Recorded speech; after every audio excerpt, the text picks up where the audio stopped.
स्वतंत्रता पूर्व के राजपुताने की जयपुर रियासत का गांव खरेड़ा। टोडा रायसिंह तहसील का यह गांव आज टोंक जिले के अग्रणी शिक्षित ग्राम के रूप में पहचान रखता है। सरकारी हो या निजी क्षेत्र, यहां के निवासी बड़ी संख्या में कार्यरत हैं, अपनी पहचान रखते हैं। यही ग्राम जन्मभूमि है यशस्वी साहित्य साधक शंभू सिंह राजावत अल्पज्ञ की। उन्होंने अपनी शिष्टमंडली में अशुद्ध ऋचा का पाठ बोला। अशुद्ध पाठ बोला। उसी समय उनकी पत्नी सुजाता के मुख से ये वचन निकले कि आज आप वेद की ऋचा का अशुद्ध उच्चारण कर रहे थे। सावधानी बरतिए, अन्यथा आपके शिष्य जगत में उपहास के पात्र होंगे। आपका जन्म 3 जुलाई 1938 में इसी खरेड़ा के गढ़ में हुआ। सरल व्यक्तित्व पिता ठाकुर किशोर सिंह जी व धर्मपरायण माता जोरावर कंवर ने जन्म के समय यह कल्पना भी ना की होगी कि राजपूती परिवेश व संस्कार से इतर उनका सुपुत्र साहित्य लेखन के क्षेत्र में प्रतिष्ठित होगा। किंतु होनहार बिरबान के होत चिकने पात वाली कहावत चरितार्थ हो गई। पिता को पुत्र के प्रारंभिक लक्षणों से ही बालक के पढ़ाई के प्रति विशेष रुचि दृष्टिगोचर हो गई। पिता ने पहले निकट के कस्बे टोडा रायसिंह में प्रारंभिक स्कूली शिक्षा का प्रबंध किया। स्कूली शिक्षा के बाद पिता ने राज्य की राजधानी जयपुर में महाराजा कॉलेज में प्रवेश दिलवा दिया। किंतु उसी दौरान पिता ठाकुर किशोर सिंह जी अस्वस्थ हो गए और वो जयपुर से लौट आए। उनके लिए उच्च शिक्षा से अधिक पिता के पास रहकर उनकी सेवा महत्वपूर्ण थी। पिता की सेवा व परिवार के आर्थिक संबल के लिए शिक्षक बनकर अपनी जीवन यात्रा की दिशा उन्होंने सुनिश्चित कर ली। अल्पज्ञ का विवाह केकड़ी अजमेर के पास के ग्राम सापड़दा के ठाकुर संग्राम सिंह जी राठौड़ की सुपुत्री रतन कंवर के साथ हो गया। ठाकुर संग्राम सिंह जी राठौड़ स्वयं हिंदी साहित्य के समर्पित साधक थे। उन्होंने दाशरथी नामक महाकाव्य की रचना की थी, जो शीघ्र ही उनके पुत्र श्री नाथो सिंह जी राठौड़ के प्रयासों से प्रकाशित होने जा रहा है। अपने ससुर साहब ठाकुर संग्राम सिंह जी राठौड़ के प्रखर साहित्यिक व्यक्तित्व का भी शंभू सिंह जी राजावत अल्पज्ञ पर गहरा प्रभाव पड़ा। साहित्य संस्कार वाली जीवन संगिनी के स्थायी सानिध्य से उनके शिक्षा सेवा के साथ लेखन को भी गति मिली। धर्मपत्नी रतन कंवर उनकी हर रचना की प्रथम श्रोता व टिप्पणीकार रही। सरकारी सेवा के साथ ही अल्पज्ञ ने अपनी आगे की शिक्षा भी जारी रखी और उन्होंने हिंदी साहित्य में स्नातकोत्तर किया। शनय शनय सुपातर पुत्र समर्पित शिक्षक, समाज के पथ प्रेरक के साथ एक लेखक व कवि के रूप में आपकी पहचान अब जिले के सीमा से बाहर तक पहुंचने लगी। मैं 58 में हायर स्कूल पास करके, बोर्ड भी नहीं था उस समय, तो हाई स्कूल पास करके मेरी मतलब ऐसा है कि नियुक्ति हो गई थी 1857 को। अच्छा, तो उसके 1 साल बाद की है ये कविता। वाह, क्या बात। तो क्या है साहब, ऐसा कि ओस होता है कि जब फसलें उग जाती है खेतों के अंदर, तब सर्दी के अंदर मतलब होता है कुछ पानी की बूंदें मतलब है उस पर हो जाती है, उसको मतलब क्या, अरे इन हरे रे पत्तों पर, अरे इन हरे रे पत्तों पर किसने बिखेरे हैं ये मोती, अरे इन हरे रे पत्तों पर किसने बिखरे हैं मोती, है कौन करता कारीगरी जब दुनिया सारी सोती, है कौन करता कारीगरी जब दुनिया सारी सोती, आज कौन सा जोहरी लुटा गया मोतियों का खजाना, आज कौन सा जोहरी लुटा गया मोतियों का खजाना, पत्तों पर और फूलों पर बिखरे हैं मोती नाना, पत्तों पर और फूलों पर बिखरे हैं मोती नाना, है कौन रातों रात ही गुथ गया मोतियों की कड़ियाँ, है कौन रातों रात ही गुथ गया मोतियों की कड़ियाँ, किस खुशी में वह इनको पहना गया मोतियों की लड़ियाँ, किस खुशी में वह इनको पहना गया मोतियों की लड़कियाँ, सुंदर कितने लग रहे हैं ये पहन कर इनको, चाहता है मेरा मन ले चलूं घर इनको, चाहता है मेरा मन ले चलूं घर इनको, इन सुंदर मोतियों को लेने की मैंने ठानी, इन सुंदर मोतियों को लेने की मैंने ठानी, हाथ बढ़ाया लेने को तो हुए ये पानी मोती से पानी, हाथ बढ़ाया लेने को तो हुए ये मोती से पानी। स्वतंत्रता के बाद वो काल शिक्षा प्रसार का प्रारंभिक दौर था। गांव के स्कूल भवन के लिए ग्रामीणों के आर्थिक सहयोग की आवश्यकता होती थी। शिक्षक शंभू सिंह राजावत ने उस दौरान अभिनव प्रयोग किए। वो स्वयं सामाजिक सरोकार से जुड़े विषयों पर नाटक लिखते और छात्रों और सहयोगी शिक्षकों के माध्यम से उन्हें आसपास के गांवों में मंचित करते और उसके माध्यम से धन संग्रह कर शाला भवन का निर्माण करवाते। ये उनके समाज के प्रति प्रतिबद्धता का प्रमाण है। आज मारी माँ बीमार छे, मारी माँ जुबान जिसे मिनखा नहीं, मारी माँ जुबान जिसे मिनखा नहीं, कतराई भगवान और देवता ने भी जन्म दियो छे, कतराई भगवान और देवता ने भी जन्म दियो छे। वह आज बीमार छे मारी माँ, वह आज बीमार छे मारी माँ। बर्फीला डूंगर सु ऊंडा सागर ताई, बर्फीला डूंगर सु ऊंडा सागर ताई लंबा खटोला पर पड़ी दुख झेल रही छे, लंबा खटोला पर पड़ी दुख झेल रही छे। कहता મને લાજ આવો છે, कहता મને લાજ આવો છે, મારા ઘણા સમજદાર હોશિયાર ભાઈ, મારા ઘણા સમજદાર હોશિયાર ભાઈ દુઆઈ में ઝેર ઘોળવા में લાગ રહ્યા છે, દુઆઈ में ઝેर घोड़वा में लाग રહ્યા છે।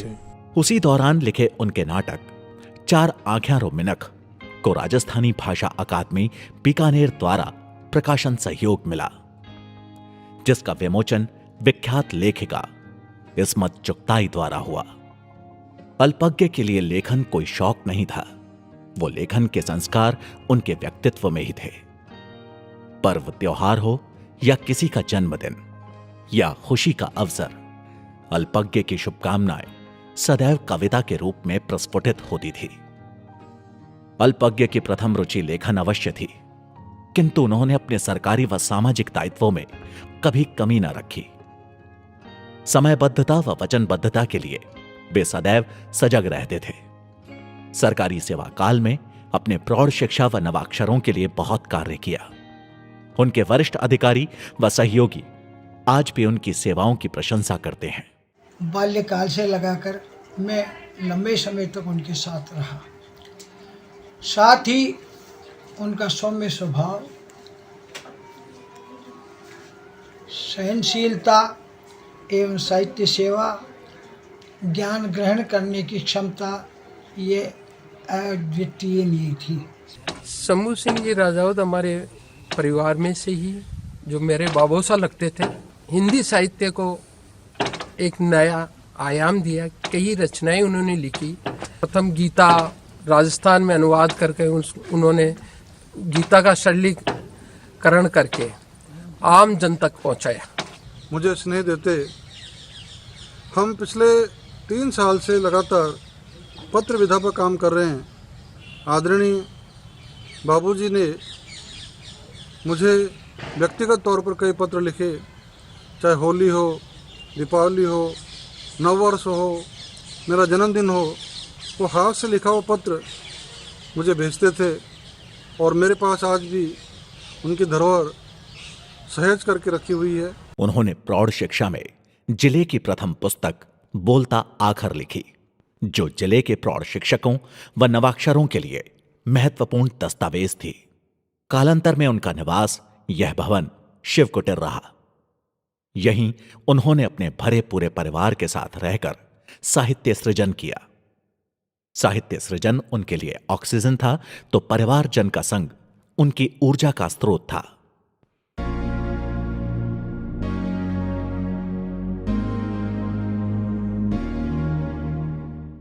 पांचों पुत्रों, पुत्रियों, पुत्रवधुओं के साथ अगली पीढ़ी के साथ ही उनकी खुशियों का संसार था। हमेशा से सबकी समस्या को अपना समझ उसका हल किया करते थे और जब तक समस्या का हल नहीं मिल जाता तब तक उसी के बारे में विचार करते करते पता नहीं कितने चौक के चक्कर लगा लिया करते थे।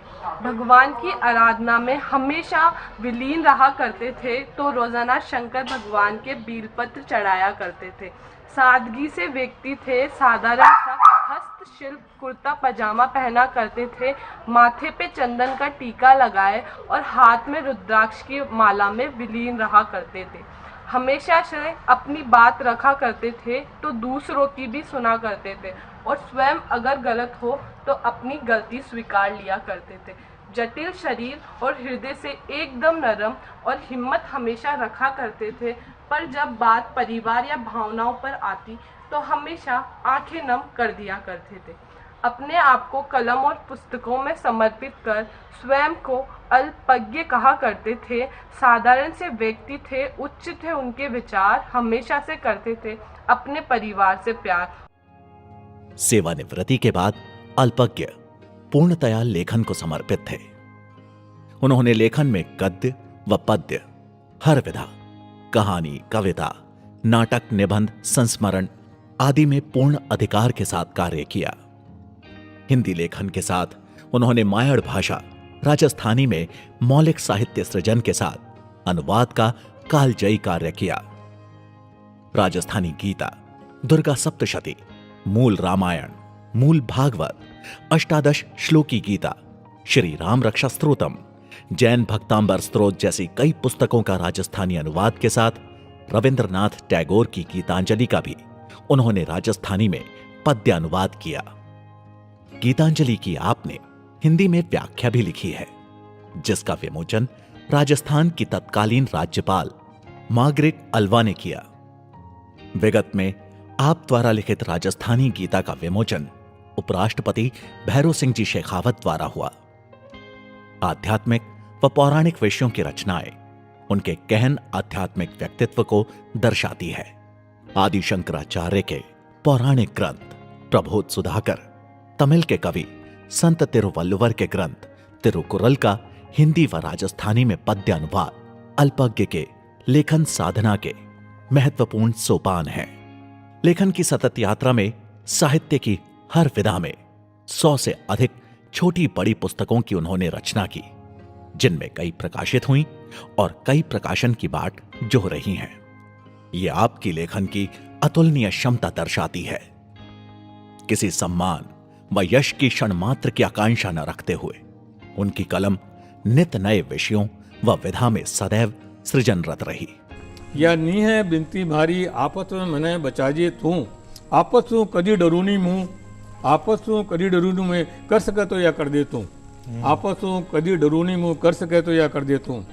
दुखरी पीड़ा सू जट डोले मन, दुखरी पीड़ा सू जट डोले मन, तभी मत बंधा जे तसली तू। दुखरी पीड़ा सू जट डोले मन, तभी मत बंधा जे तसली तू। पण दुख जीतने री ताकत दे सके, पण दुख जीतने री ताकत दे सके तो मन न दीजिए तू, तो मन न दीजिए तू। बहुत बढ़िया। दुख जीतने ताकत भले ही भीड़ू मारा, जी, भले ही भीड़ू मारा मारी मददताई नहीं छूटे, भले ही भीड़ू मारा मारी मददताई नहीं जुड़े, पण मारा मनरो बळ कदी नहीं टूटे, पण मारा मनरो बळ कदी नहीं टूटे। भले ही दुनियारा धंधा, भले ही दुनियारा धंधा सदा मन देव हाण, सदा मन देव हाण। या जगरा लोग भी मारी करे खिंचाताण, या जगरा लोग भी मारी करे खिंचाताण। पण मन मारो कदी भी मान नहीं अपनी हार, पण मन मारो कदी भी माने नहीं अपनी हार।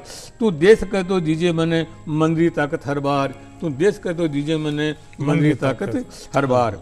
मुझे अब्दुल कलाम साहब के बाद में अगर कोई शख्स सबसे ज़्यादा याद आता है जिसने आखिरी वक्त तक अपना काम किया, साधना जारी रखी, उनमें से एक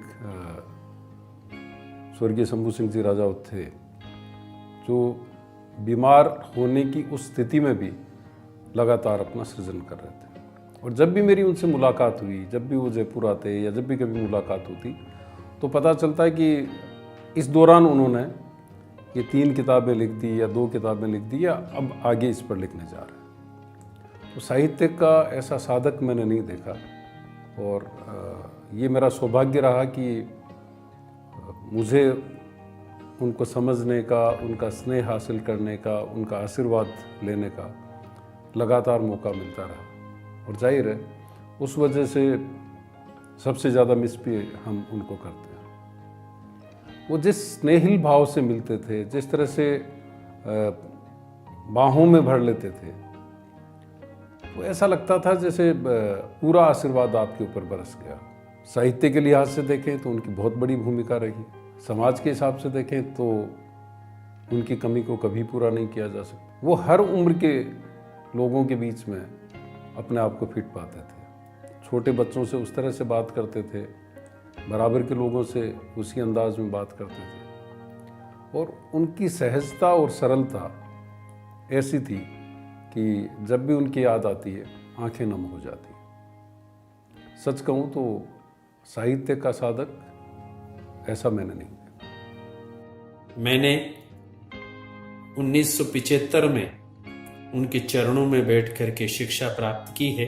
उनकी सृजनशीलता, उनकी कल्पनाशीलता, उनका लेखन, उनका सृजन, शिष्यों के प्रति उनका प्रेम, परिवार के प्रति उनका कर्तव्यपरायणता, हर क्षेत्र में वो बिल्कुल खरे उतरे हैं। बहुत बड़े शिक्षाविद थे और शिक्षा के साथ साथ साहित्य सृजन में उनका कोई सानी नहीं था।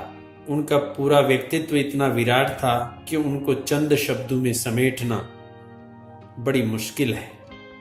उन्होंने अपने जीवन में 80 से अधिक पुस्तकें लिखी और सबसे बड़ा ताज्जुब यह है कि उन्होंने सेवानिवृत्ति के बाद कम से कम 60-70 पुस्तकें लिखी, जिसमें धार्मिक पुस्तकों का अनुवाद है। मानजोग शंभू सिंह जी राजावत साहब आखे राजस्थान री एक हस्ती हा। हिंदी और राजस्थानी साहित्य रामायण ने बे आपरो महताऊ समय दियो और अनेकों रचनावां रची। मारे जीवन रो सौभाग्य रियो कि मैं माऊ सगड़ों पहली दूरदर्शन रे एक कार्यक्रम में मायने मारी मुलाकात हुई। दूरदर्शन रे कार्यक्रम में मारो और राजावत साहब रो सागई काव्य पाठ हो। मन लाग्यो कि बे एक चालती फिरती संस्था है। मारो सौभाग्य रियो कि बागा जीवन रा अनेक पहलुओं माथे मारी बिदिन माऊ बात हुई। एक ऐसा व्यक्ति का निष्काम सेवारा साधक हा। मैं देखूं बाकी यात्रा ने तो लगे कि बे लेखन रामायण ने काव्य, नाटक, अनुवाद, कहानियां, पौराणिक आख्यान, ऐतिहासिक बातें, धर्म रामायण देखा तो 40 जीवन प्रसंग, मोकली चीजा साहित्य क्षेत्र में ने हरेक तरह रो काम शंभू सिंह राजावत साहब करियो और आपने जीवन रामायण ने बहुत महत्व चीजा इस समाज ने दे गया। मांगो स्वभाव एक संत स्वभाव हो। साहित्य रामायण जिकी बातें पे लिखी है अनुरूप ही वे आपने जीवन ने जियो। किसी अलंकारिता के मोह से मुक्त उनकी लेखन शैली या भाषा जन सामान्य की सरल भाषा रही। अपनी मायड़ भाषा के प्रति उनका अनुराग और उसकी मान्यता प्राप्ति की आकांक्षा उन्हें सदैव अवश्य रही। उन्होंने कई बार अपनी ये पीड़ा अपने शब्दों में व्यक्त की। अपनो हक पावण आज बिल्क है मायड़ भाषा मारी। अपनो हक पावण आज बिल्क है मायड़ भाषा मारी। शासन रा आसन पर बैठ्या, शासन रा आसन पर बैठ्या, नेता नहीं सुने बात मारी, नेता नहीं सुने बात मारी। हे वाणी री महारानी कर कृपा सुनो अर्ज मारी। जय बिराजो वारा घट में, जय बिराजो वारा घट में। जो शासन री करे ठेकादारी, जो शासन री करे ठेकादारी। माँ एड़ी बुद्ध दीजिए वाने जो वे करे राजस्थान री तरफदारी। माँ एड़ी बुद्ध दीजिए वाने जो करे राजस्थान री तरफदारी। जिसू अपनो हक अब तो पास के माइड भाषा मारी। बात तो जान है ना जोरा 10 करोड़ा री लाचारी। माँ राजस्थानी अब तो। अल्पज्ञ की मिलनसारिता व सरलता हर किसी को उनका प्रशंसक बना लेती थी। राज्य के लब्ध प्रतिष्ठित साहित्यकार हों या उनका निकटतम गुणीजन, सब उनके व्यक्तित्व कृतित्व को श्रद्धा से स्मरण करते हैं। प्रभु की रत कछु कही न जावे, का सूरज को दीप दिखावे। श्रद्धेय शंभू सिंह जी राजावत अल्पज्ञ के साहित्य, उनके व्यक्तित्व की बात करें तो ये कहावत चरितार्थ होती है। आप लेखनी के जितने यशस्वी योद्धा रहे हैं उतने ही व्यक्तित्व के सरल और विनम्र। मुझे 15 वर्ष के लगभग आपका प्रेरणास्पद सानिध्य प्राप्त हुआ है। इन 15 वर्षों में मैंने उनमें हर पल साहित्य के लिए, लेखन के प्रति एक ललक या कहें अपरिमित भूख परिलक्षित हुई है। जैसे दुर्गा सप्तशती, जैसे आदि शंकराचार्य का ग्रंथ प्रबोध रत्नाकर, जैसे श्रीमद् भगवत गीता, उन रचनाओं को उन्होंने राजस्थानी के अंदर पद्य में अनुदित करके सामान्य पढ़े लिखे पाठक के लिए उन रचनाओं से परिचित होने, उन रचनाओं का पाठ करने और उन रचनाओं के अंदर रचनाकारों के माध्यम से जो संदेश दिया गया है, उस संदेश को ग्रहण करने का जो अवसर उपलब्ध कराया है, मैं समझता हूं कि यह कार्य अपने आप के अंदर बड़ा महत्वपूर्ण था। और सबसे बड़ी बात यह कि एक रचनाकार का जो धर्म होता है कि वह ऐसा कुछ लिखे जिससे कि पाठक वर्ग लाभान्वित हो, इस दृष्टि से शंभू सिंह जी ने जो रचनात्मक कार्य किया वह बहुत सराहनीय है। और मैं उम्मीद करता हूं कि हम सब लोग इस संस्थान से जुड़ कर के शंभू सिंह जी के प्रति हमारा जो श्रद्धा भाव है, हमारा जो आदर है, उस आदर की अभिव्यक्ति करेंगे। गृहस्थ जीवन जीते हुए भी एक संत सा जीवन आपने जिया। सादा जीवन, उच्च विचार उनके जीवन का मूल मंत्र रहा। सदैव एक छोटा सा बैग अपने साथ रखते, उसी में उनकी लेखन सामग्री रहती। जब भी समय मिलता वो अपनी लेखन साधना में लग जाते। उनके लिए ना विशेष स्थान और समय की आवश्यकता होती, ना किसी मूड की। वो सहजता से स्थान देखकर अपने लेखन में जुट जाते। सिंह जी के बारे में जितना भी कहा जाए मुझे लगता है कम है। शिक्षा सेवा से वो सेवानिवृत्त हुए, लेकिन मुझे लगता है कि ताउम्र उन्होंने शिक्षा के संस्कारों को जिया है।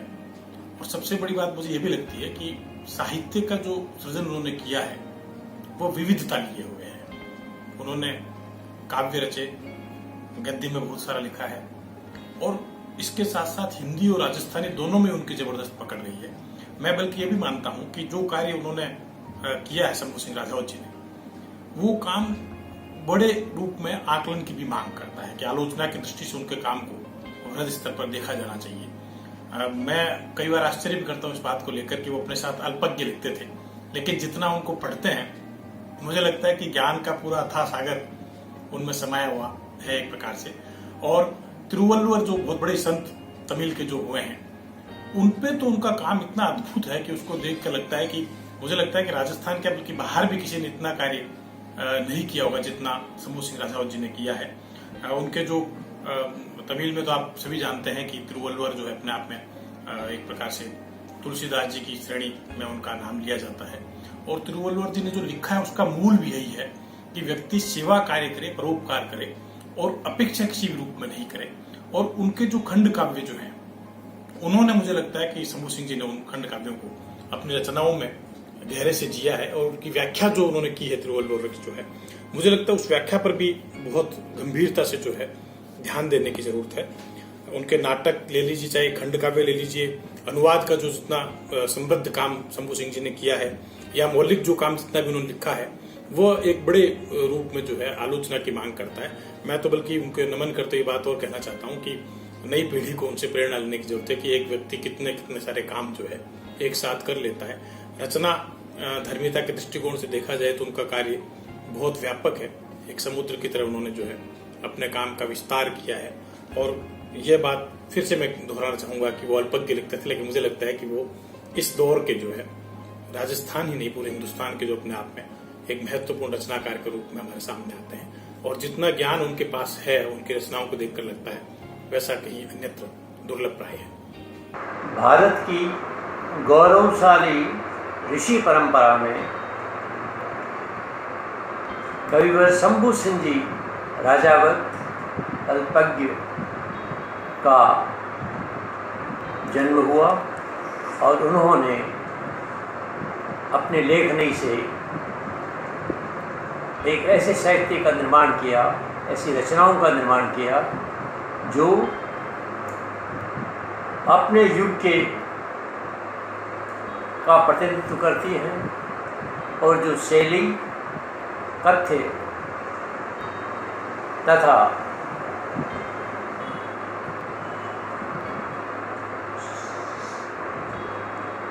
तथा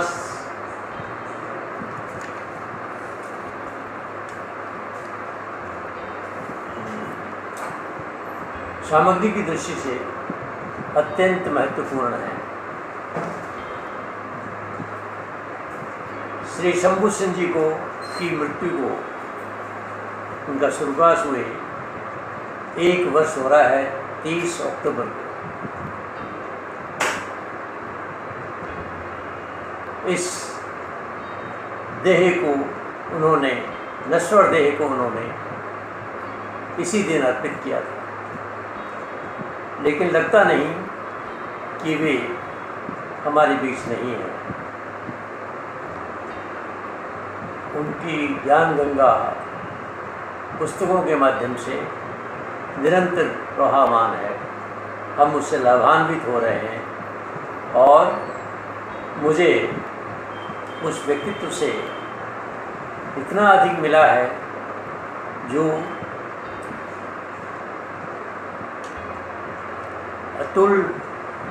अतुलनीय है, जिसकी तुलना नहीं की जा सकती और जो हमारे लिए गौरवपूर्ण है। इस माँ सरस्वती के वरिष्ठ पुत्र को मैं सादर श्रद्धा की अंजलि अर्पित करता हूँ और ईश्वर से ये कामना करता हूँ कि उनकी आत्मा को परम शांति प्राप्त करे। मैंने शंभू सिंह जी के वैविध्यपूर्ण और महत्वपूर्ण साहित्य का अध्ययन किया है। वे कवि ही नहीं, वे अगम दृष्टा थे। उनकी विशाल चेतना शक्ति इन विविध पुस्तकों में परिलक्षित होती है। उन्होंने समाज को संस्कृति, काव्य का वैभव और जीवन का अनुकरणीय बहुत अधिक सामग्री प्रस्तुत की है। इसका हमें लाभ लेना चाहिए। मैं उनको बारंबार याद करता हूँ, उन्हें विस्मृत नहीं कर पा रहा हूँ। भगवान से यही बारंबार प्रार्थना है कि वे युगों तक अपने इस काव्य के माध्यम से लोक में चर्चित रहे। 15 सितंबर 2020 को सहसा ही स्वस्थ व सक्रिय साहित्य के पुजारी श्री शंभू सिंह राजावत अल्पज्ञ की यशस्वी जीवन यात्रा का विराम हो गया। अल्पज्ञ के लेखन को पूर्ण विराम लग गया, किंतु उनकी साहित्यिक धरोहर समाज व हर युवा सृजन धर्मी को नई प्रेरणा, ऊर्जा सदैव देती रहेगी। उनकी साहित्य सृजन को भी पूर्ण विराम अवश्य हो गया हो, किंतु उनके विचारों के प्रवाह की यात्रा सदैव अनवरत रहेगी।